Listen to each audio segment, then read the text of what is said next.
This is wide receiver Jeremy Curley of the New York Jets, and you're listening to the Short Sports Show.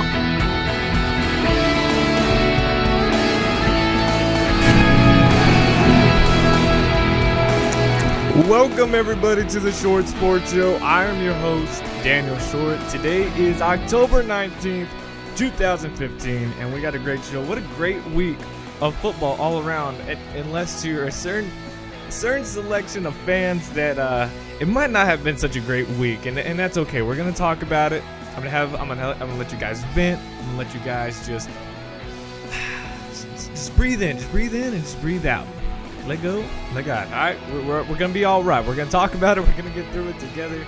Michigan fans, Chargers fans, who else will it?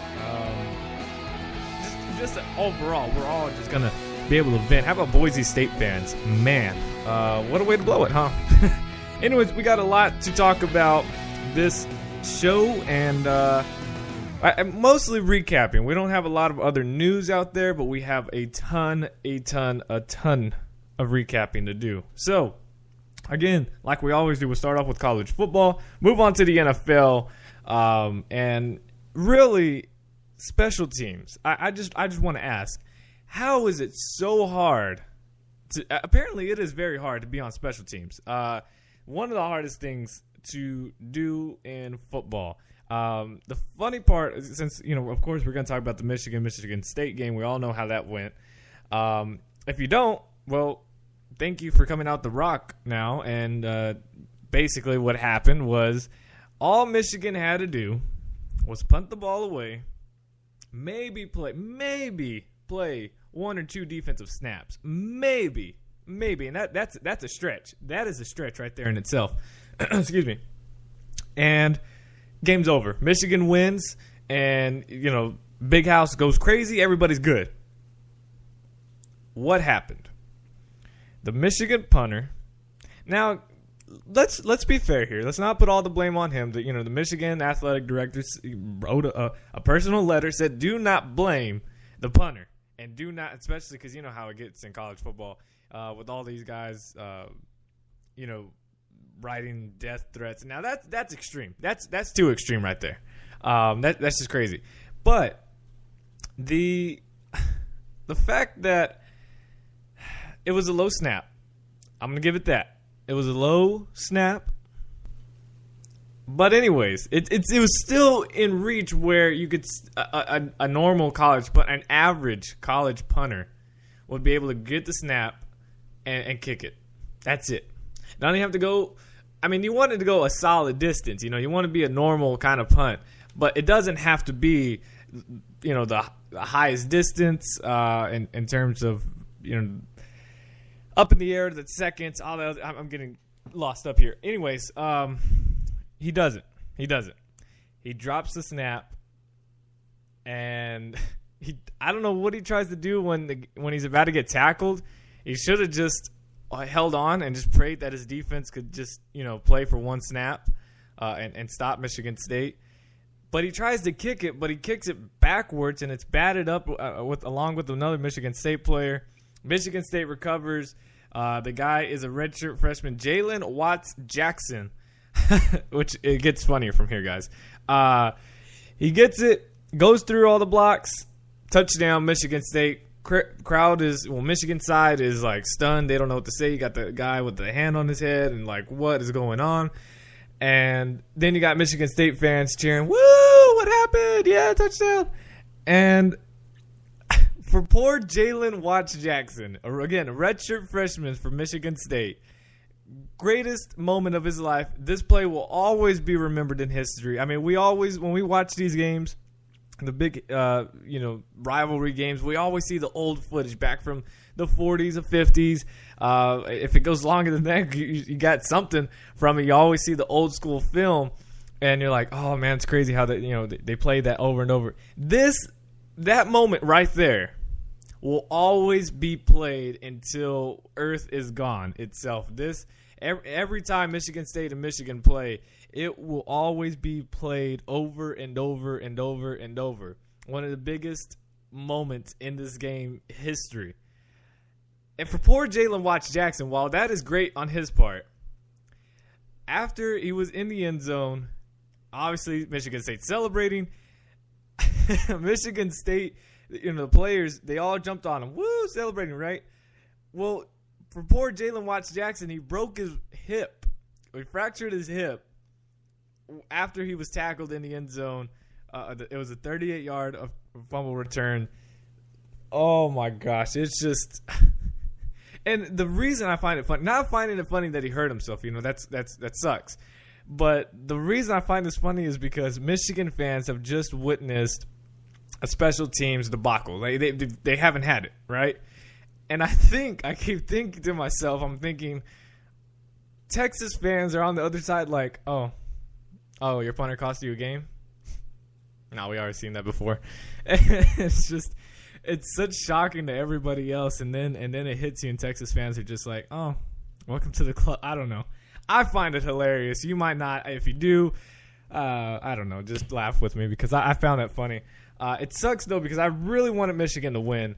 I had them. I picked them. Of course, my picks have just been terrible this year. I don't even know if I want to pick a TCU game anymore because even though those have been right, I don't want to be. I don't know. My picks have just been terrible. I don't know. Michigan State got away with one. Again, it seems like every top Big Ten team just keeps on slipping through, except for Iowa. Now, Iowa, woo, they are going to be something. That's going to be a great, great game down the line. But, yeah, so Michigan State obviously gets the victory. We'll recap some of the games here in just a bit. We got other news to talk about. Two injuries that'll be out for the year, both Florida schools and Florida State. They lose sophomore defensive back Trey Marshall, who suffered a torn biceps tendon Saturday and will undergo surgery, an athletic department representative confirmed. Marshall suffered the injury late in the first quarter of Saturday's 41-21 victory over Louisville.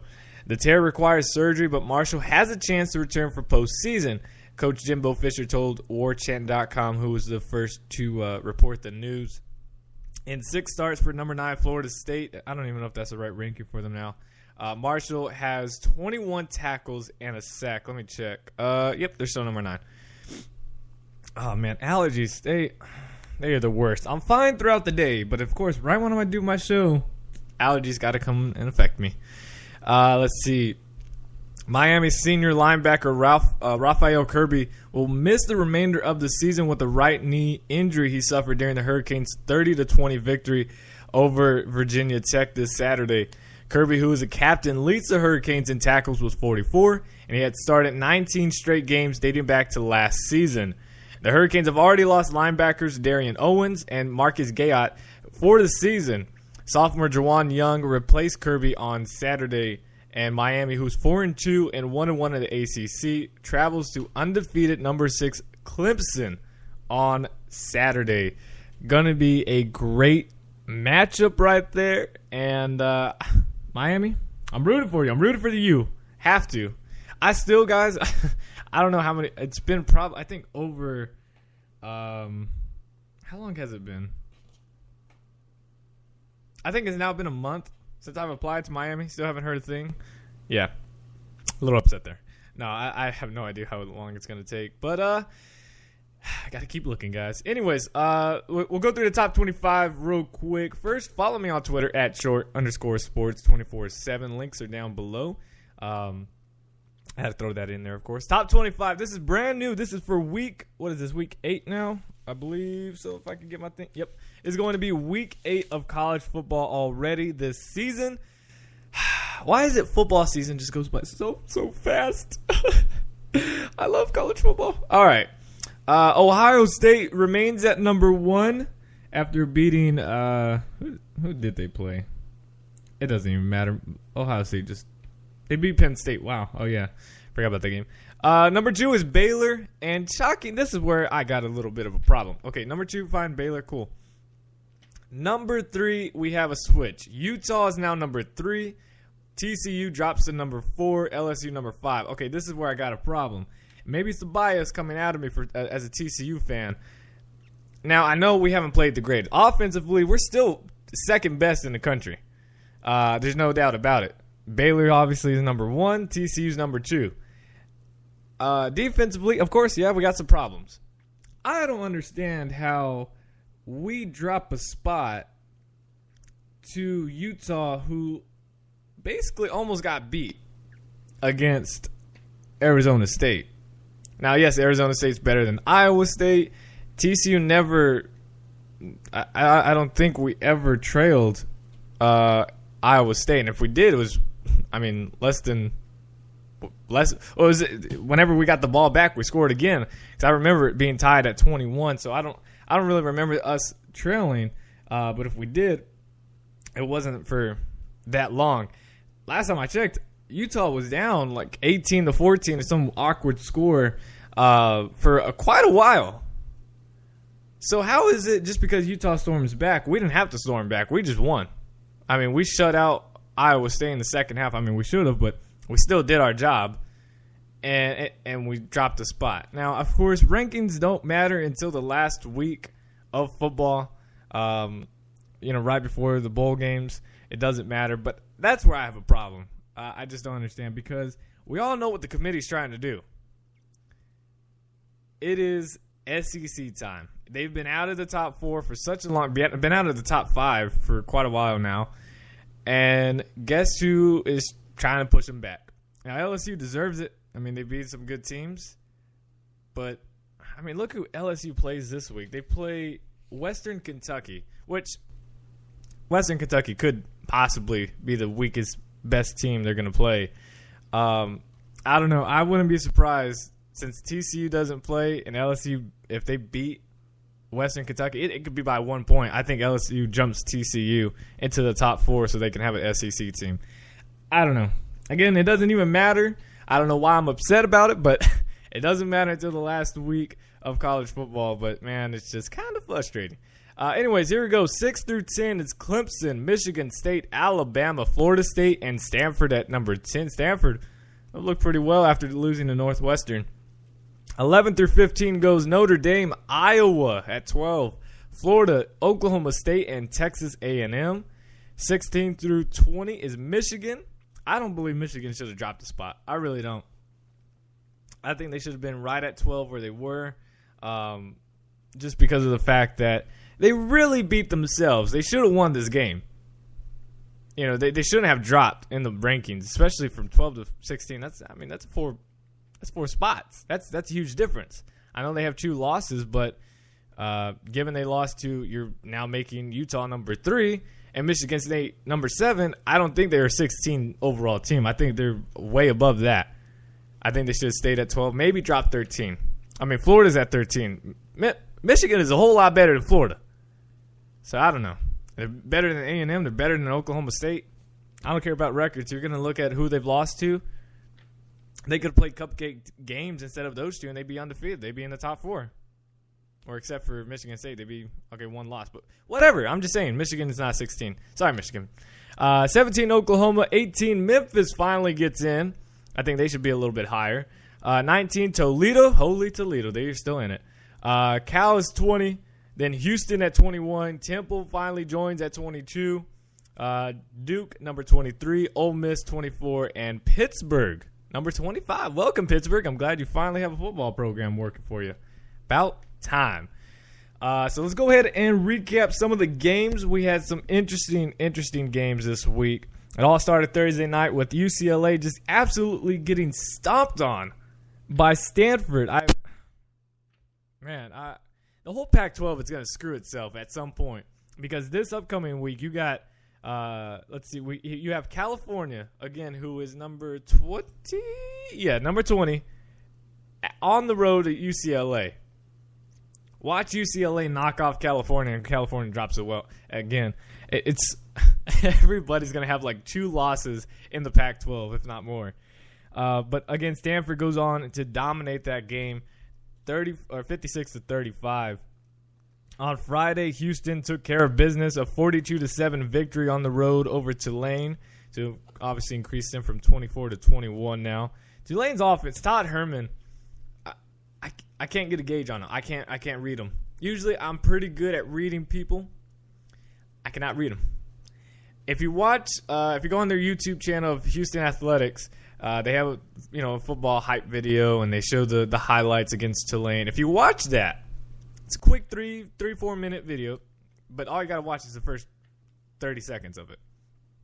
And he's there giving the pregame speech for the game. Obviously, his job is to hype them up and get them ready to go out there and play a game and dominate.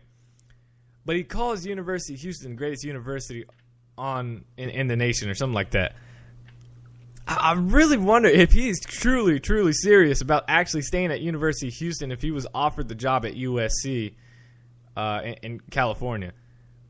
It makes me think that he might actually stay at Houston, which is great for Houston. I would love to see them, be up there in the rankings again, be one of the top offenses, back to like when they were with Warren Moon and all the other good stuff. But, man, it's just going to be it's going to be something. It's going to be something. Boise State can't take care of business. What, they have 7 or 8 turnovers? That was ridiculous. I didn't watch the game. Let's see, 3 interceptions. Oh, it's not going to tell me the turnovers. That's cool. Anyways, just bad overall. Utah State gets the victory over Boise State, 52-26. Wow. Boise State, there goes their chances. Again, then move on to Saturday's games. We're not going to go in time order. Just has it in the order of my favorite teams. Obviously, starting off with TCU. TCU wins 45-21. Okay-ish victory, thankfully. We have a bye week. Sadly, West Virginia as well, because TCU plays West Virginia on a Thursday night. Not this Thursday, but next Thursday. And sadly, West Virginia has a bye week after getting demolished by Baylor, which that final score was just ugly. Wait, do I not have? Oh, okay, there it is. 62-38. Really, the last couple touchdowns for West Virginia were garbage. But, yeah, Baylor, and this is coming from a TCU fan, Baylor's offense is absolutely incredible. You have a top 5 rushing offense, and you have the number 1 passing offense. I mean, that's tough. I mean, you would think Navy, Army, Air Force, Georgia Tech would have the number 1 rushing offense, because guess what they do 99.9% of the time? They run the ball. Baylor doesn't. And yet, they are the number 1 rushing. I mean, I know they played some cupcake games. West Virginia was the best defense they have played all year. It literally was, because I think Tech was the best before that, and they were like 110th overall. There's only 128 schools, so yikes. So, yeah, there was that. Baylor, I mean, they're good. They are good. Do they have a bye week this week as well? No, they don't. They play Iowa State at home. I think that's their homecoming as well. So they'll likely, if TCU put 45 on Iowa State, Baylor's probably going to put 60 again. Memphis wins over Ole Miss. I wanted this to happen. I picked it to happen. I'm so glad it happened. Justin Fuente, awesome job, rooting for him all the way. And Memphis stays undefeated and beats former number 13, Ole Miss. Great job. 37-24 was the final score. And their quarterback, Paxton Lynch, I mean, if you see some of the throws that he made, it was incredible. I mean, he put them on the dime. It was perfect placement, perfect touch. I mean, I've never seen a quarterback with just in this game. I'm not saying his whole career, his whole season, but just this game, majority of his throws had the perfect touch on them. They had enough air, but enough, to get there. It was absolutely incredible, the throws that he was making, and obviously helped them seal the victory, 37-24 over Ole Miss. Florida State gets over a little bit of a scare with Louisville, dominates them to 41-21. The first half, Louisville was there, and then Louisville does the Louisville thing and loses. Iowa dominates Northwestern on the road, 40-10. Iowa scored I don't know what's bigger, that Iowa 7-0 or that Iowa scored 40 freaking points.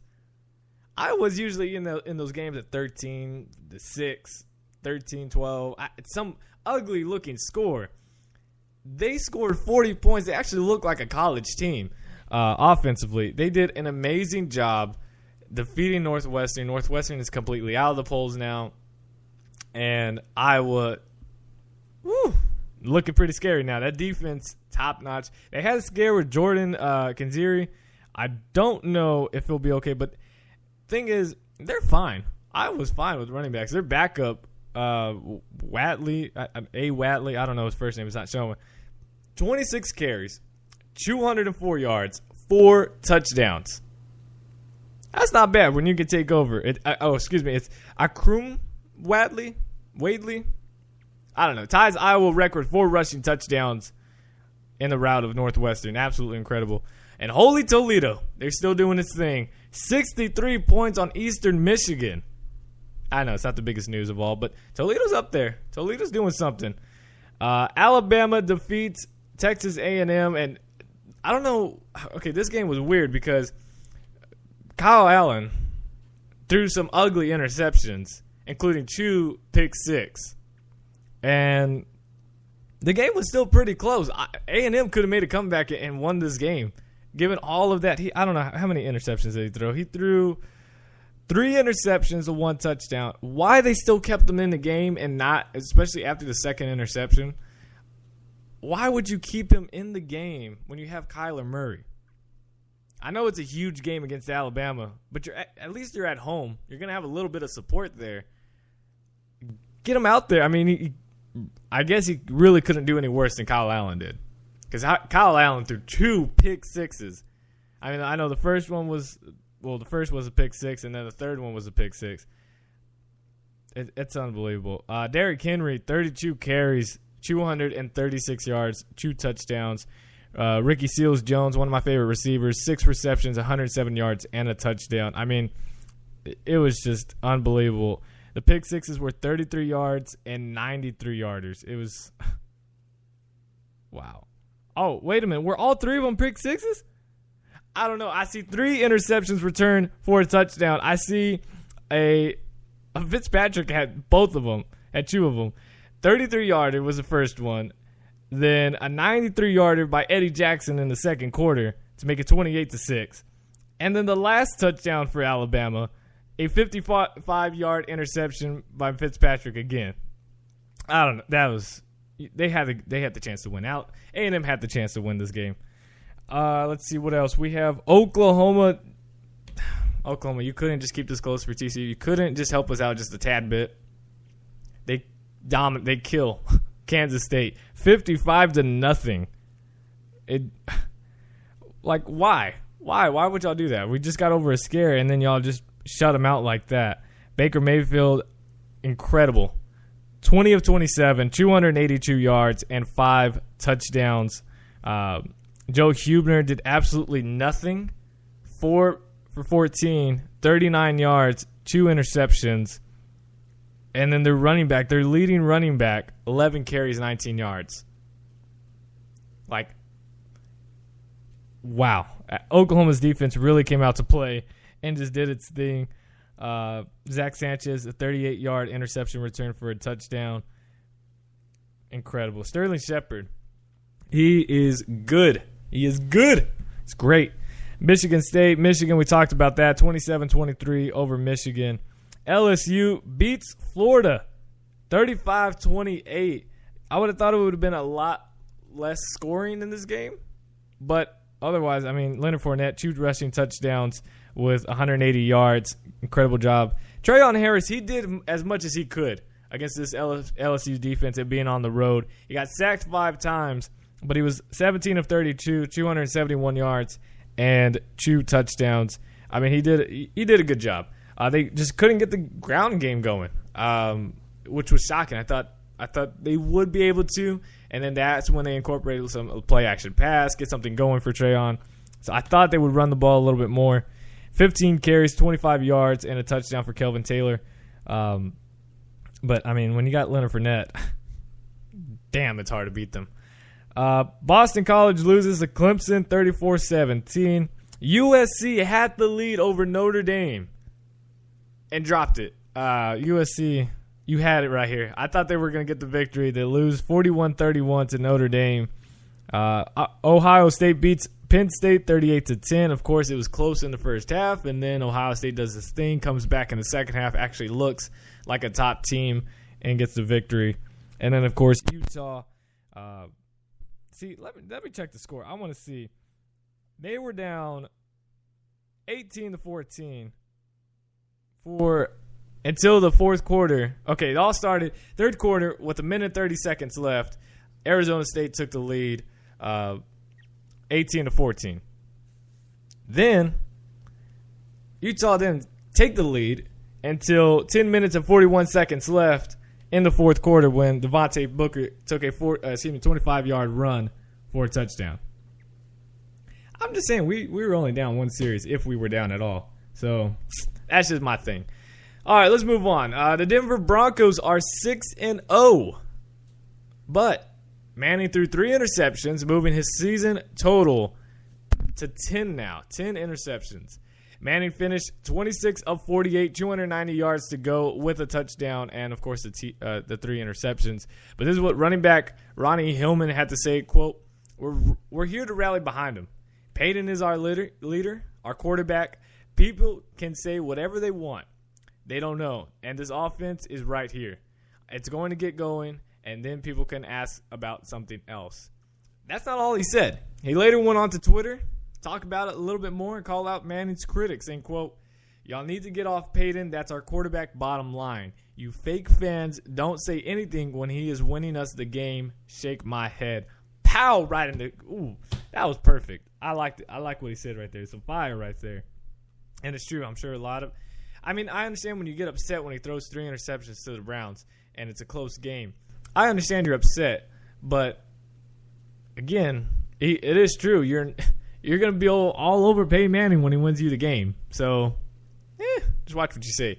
And then wide receiver Demaryius Thomas also said this, quote, we don't really care what people say.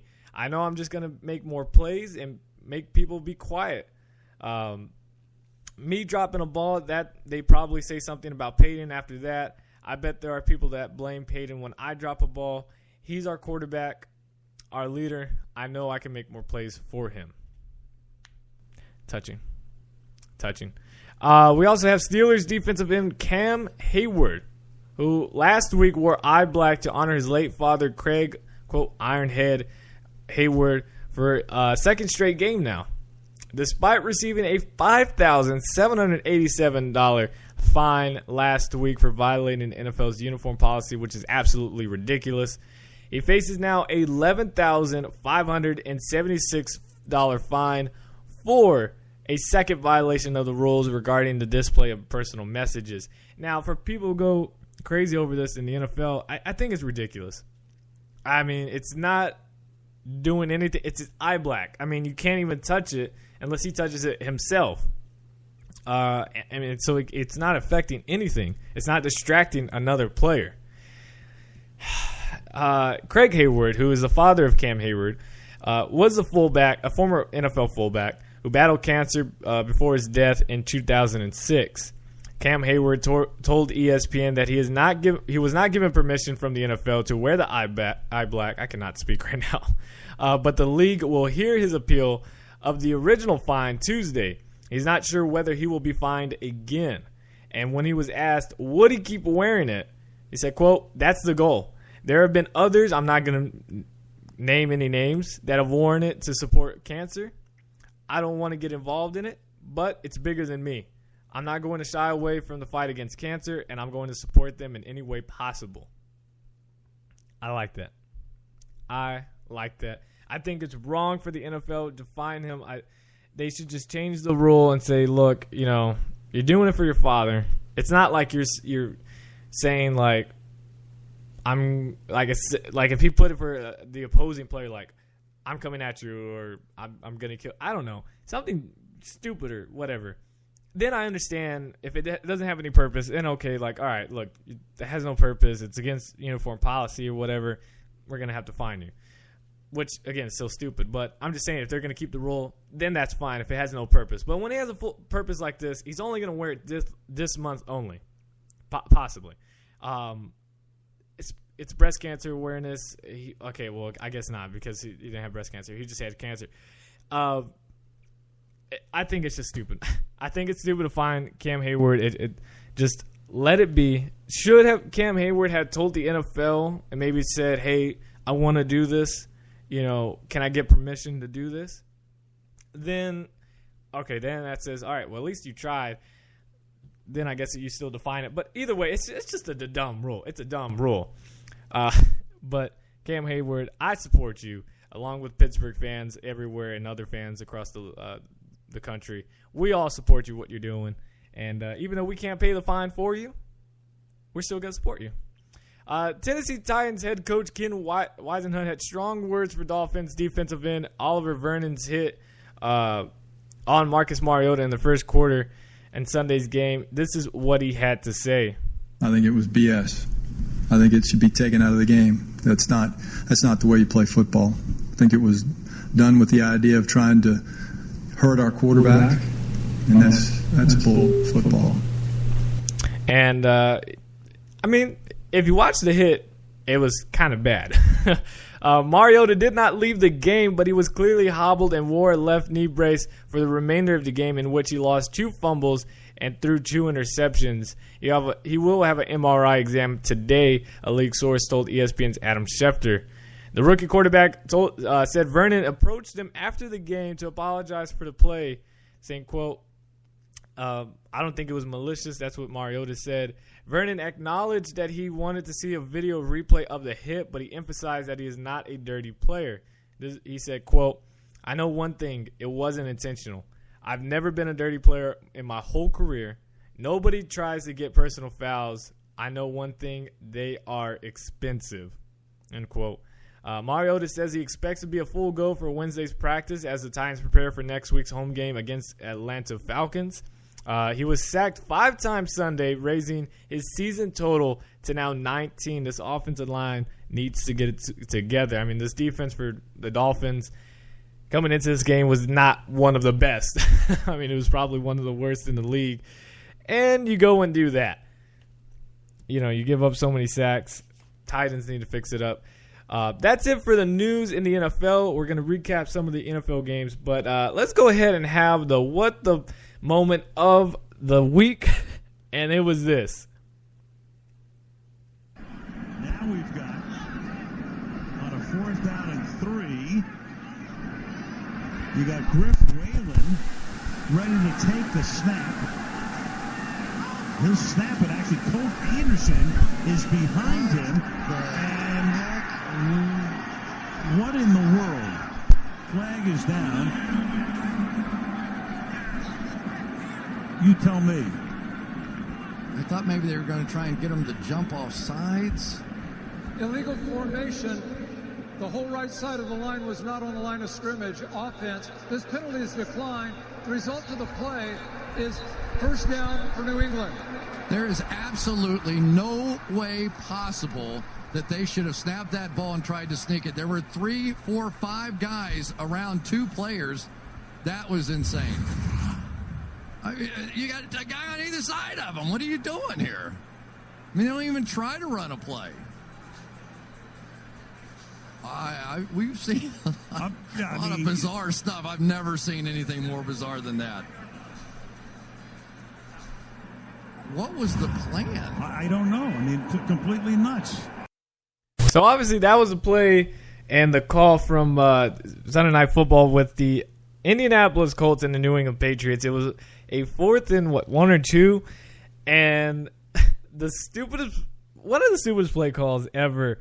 One, you should know the rule. If the whole point was to draw offsides, then why even snap the freaking ball? You know, that was dumb. Second thing, you got to know the rules. If you know that 9 players can't be on one side because they have to be all on the line of scrimmage, then why even draw up that play? I mean, you should look it up. If you're going to call something so crazy, you should have knowledge of it if it's even legal, because what if it worked for you and then you get this flag either way, said, well, nope, you had it wrong, so now you lost the yardage. You know, it's a whole waste. Again, I understand if it was to draw New England off sides and try to get something, because it looked like it almost was going to work with those 2 linebackers or safeties that were on the center, I guess. But you snapped the ball and got tackled. I mean, it was very, very dumb play call. Now, would I go as far as saying it was the worst play call in NFL, in the NFL? This season, absolutely. This past decade or last year with the Super Bowl, I don't know. I think the Super Bowl was pretty stupid because we all know you should have ran it. But, yeah, this was definitely the stupidest play call in the NFL this season, and probably is going to stick that way all year long. I have no idea what they were trying to accomplish there. If it was like a screen pass, then you got to make sure you knew the rules about how many people are supposed to be on the line of scrimmage and how many not. It still wouldn't have worked, whether they have played it and they ran it for a touchdown. It was going to be a flag on the play. Colts, I thought you were better than this. Colts. Tonight ends Week 7 of NFL as we have the Week 6 of the NFL. I can't count, excuse me.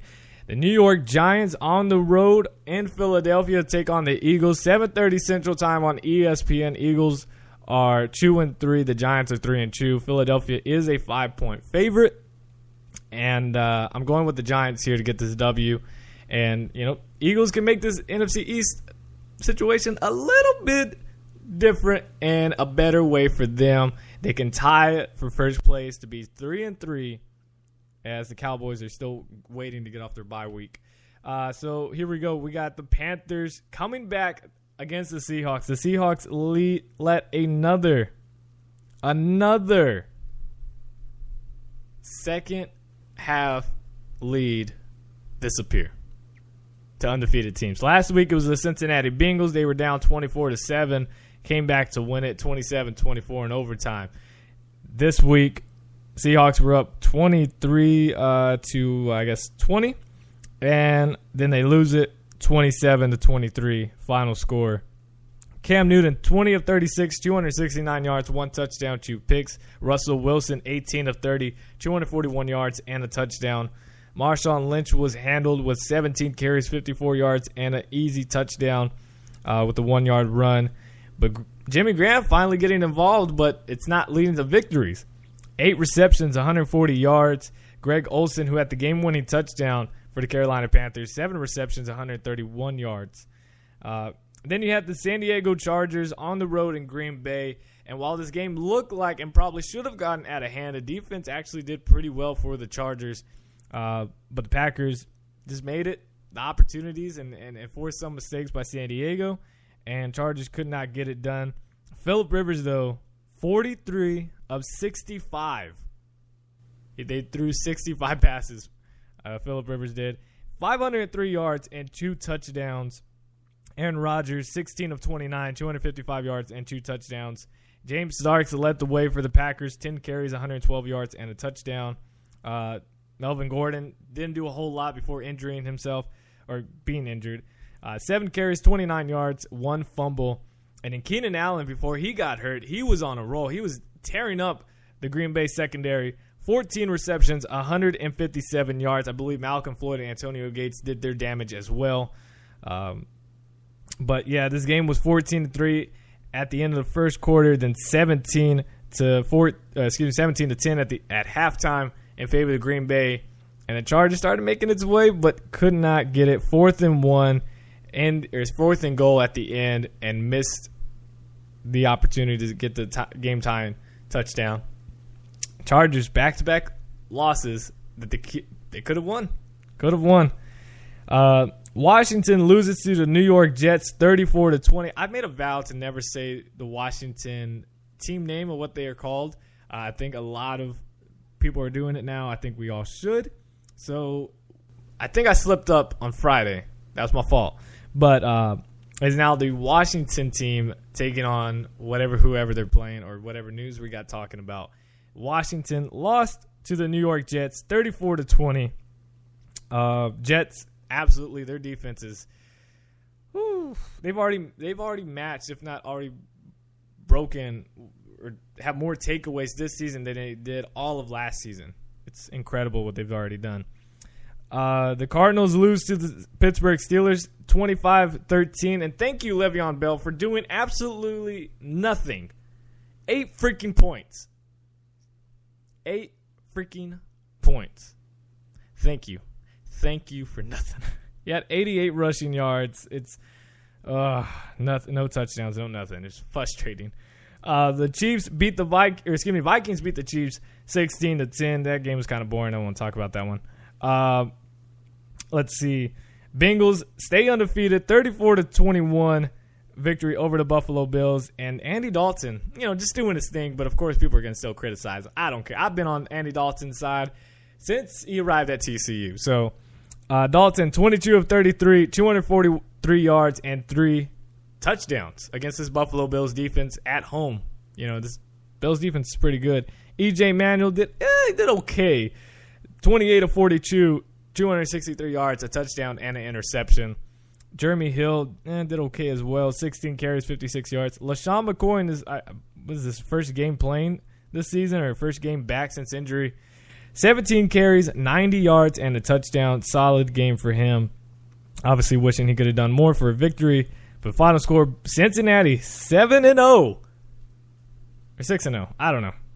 Anyways, they get the victory 34-21. What are they? They're going to show me? Show me the money. Come on. Okay. It's not going to show me. That's cool. The Lions get their first victory. Came in overtime. 37-34 over the I was going to say Buffalo Bears.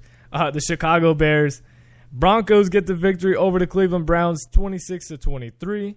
Houston beats Jacksonville 31-20. Dolphins get the victory 38-10 over the Titans. 49ers. They won. They actually won the game. They beat the Baltimore Ravens. Kaepernick, pretty good. Pretty good. Check this out. 16 of 27, 340 passing yards, 2 touchdowns, no picks. That's Colin Kaepernick that we used to know. Joe Flacco, 33 of 53, 243 yards, 2 touchdowns, and 2 picks. Steve Smith Sr., he said, broken back, I don't care. Me being old, I don't care. 7 receptions, 137 yards, and a touchdown. And finally, last night's game, the New England Patriots defeat the Indianapolis Colts 34-27. Tom Brady, 23 of 37, 312 yards, 3 touchdowns, and a pick. Andrew Luck, he did his thing, 30 for 50, 312 yards, 3 touchdowns, no interceptions, and just couldn't get enough offense going to get the victory. Again, 34-27 in favor of New England. That is it for today's show. I hope you guys enjoyed. If you did, be sure to hit that like button. Rate it on iTunes. Give it a 5-star rating for me, would you? And all the other good stuff. Let's see. We will be back this Friday, recapping some games. Actually, Friday's up in the air. Friday is up in the air right now. I might be going to Dallas, Texas. Just depends because, the weather here in Texas decides to be crazy and say it's going to rain all up around Texas. So I have no idea if I'm headed out or not. I will tweet it. Follow me on Twitter at @short_sports 24/7. If it finds out that I am leaving early, then we will have a show on Thursday. We'll recap and do our preview. We'll do our preview on Thursday. It might be a quicker show than normal, but it's fine. It's fine. We'll find a way around it, guys. Trust me, we'll do it. But other than that, guys, hope you guys enjoyed. If you did, be sure to hit that like button, share it with your friends and family. Follow me on Twitter at @short_sports 24/7. Become a fan on Facebook, The Short Sports Show. Link is down in the description below. And I will see you guys then. As always, God first, God bless. Thank you guys so much for the support. And I will see you guys Thursday or Friday. I'm out. Peace.